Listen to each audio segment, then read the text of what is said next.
শীতের সিজনে একদম তরতাজা ফুলকপি দিয়ে যদি ইলিশ মাছ রান্না করা হয় তাই এর স্বাদটা যে কেমন হবে, যারা রান্না করে খেয়েছেন তারাই জানেন যে কতটা মজা লাগে খেতে। হ্যালো ভিউয়ার্স, সবাই কেমন আছেন? আশা করি সবাই ভালো আছেন। তো আমিও ভালো আছি। তো প্রথমে আমি কিন্তু রান্না করে নিচ্ছি একটু নিরামিষ, আর এই নিরামিষটা রান্না করব আমার জন্য, যেহেতু এটা রবিবারে রান্না ছিল এই জন্যে। তো এই প্রথমে আমি মানে যে ডালের বড়িটা ছিল তো সেটা সুন্দর করে ভেজে উঠে রেখে দিয়েছি। তারপর এখন এই যে আলুটা দিয়ে দিয়েছি, আর মাঝে একটু মানে কাঁচামরিচটা ছেঁচে নিয়েছি। তারপর লবণ দিয়ে, জিরা দিয়ে, সমস্ত কিছু তেজপাতা দিয়ে, সমস্ত কিছু দিয়ে আলুটা আমি সুন্দর করে একটু অল্প আছে নরম করে নিয়েছি।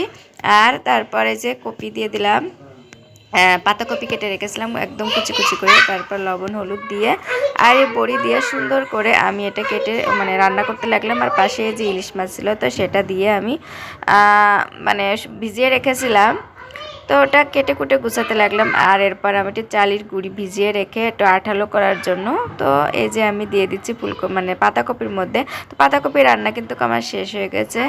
আর এই পাতাকপি রান্নাটা এত মজা হয়েছিল, মানে আমরা যে মাছের তরকারিটা রান্না করেছিলাম এটার যে ওই খাবারটাই, মানে পাতাকপির যে তরকারিটা ওটা সবাই খেয়ে শেষ করে মানে শেষ করে ফেলেছিল, মানে এত মজা হয়েছিল মানে বড়ি দিয়ে ওই পাতাকপি রান্নাটা। তো তারপর এই যে আমি এখন ইলিশ মাছ দিয়ে ফুলকপি রান্না করব। তার জন্য প্রথমে আমি সমস্ত কিছু কেটে কুটে লবণ হলুদ মাখিয়ে নিয়েছি। আর এই যে তেল গরম হয়ে গেলে সমস্ত মাছগুলো দিয়ে দিয়েছি, দিয়ে আমি এটা সুন্দর করে একটু ভেজে নিচ্ছি, কারণ আমার কাছে একটু ভেজে রান্না করি, কারণ আমি প্রতিটা মাছই বেশিরভাগ সময় ভেজে রান্না করি। তার মাছের যে ডিম ছিল তো সবগুলো দিয়ে দিয়েছি। সব কিছু ভাজা হয়ে গেলে এখন আমি এটা উঠিয়ে নিচ্ছি। তো ওই তেলের মধ্যে আমি ফুলকপি আর আলুটা দিয়ে দিয়েছি। আর ফুলকপি আলু ইলিশ মাছ দিয়ে রান্না করলে তো মনে করেন যে স্বাদ অন্যরকম হয়, মানে খেতে এত এত মজা লাগে তা মানে বলার অপেক্ষা রাখে না। তো যাই হোক, আমার এই যে ফুলকপি সুন্দর করে ভেজে নিয়েছি। তারপর আমি জল দিয়ে দিলাম, জল দিলে বলক আসলেই কিন্তু আমি এই যে মাছগুলো সব এক এক করে দিয়ে দিয়েছি।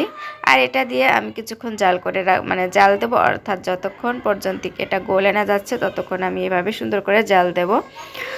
আর এভাবে রান্না করলে, আর আপনারা কে কে কীভাবে রান্না করেন আর এভাবে রান্না করে খান কিনা অবশ্যই জানাবেন, যে ফুলকপি দিয়ে ইলিশ মাছ দিয়ে। তো যাই হোক, আমার মোটামুটি 90% গলে গেছে। আর এখন আমি এই যে বাগার দিয়ে দিলাম তেজপাতা মানে জিরা দিয়ে। আর ইলিশ মাছের তরকারিতে তেমন কোনো মশলা লাগে না, শুধু জিরা বাটা দিলেই কিন্তু হয়ে যায়, তরকারিটা খেতে আরও বেশি ভালো লাগে। তো আমার রান্না কিন্তু মোটামুটি শেষেরই পথে। লাস্টে আমি একটু জিরা বাটা দিয়ে দিলাম। আর এভাবে কিন্তু আমি আমার রান্নাটা শেষ করে নেব। আর আমার রান্নাটা কেমন হয়েছে অবশ্যই আপনারা কমেন্টসে জানাবেন। যদি ভালো লাগে তাহলে অবশ্যই আপনারা লাইক কমেন্ট শেয়ার করবেন, পাশে থাকবেন, আর আমার সাথে থাকবেন, ভিডিও দেখবেন বেশি বেশি করে। এই যে ফাইনালি কিন্তু আমার রান্না শেষ হয়ে গেছে। ভালো থাকবেন, সুস্থ থাকবেন, টাটা বাই বাই।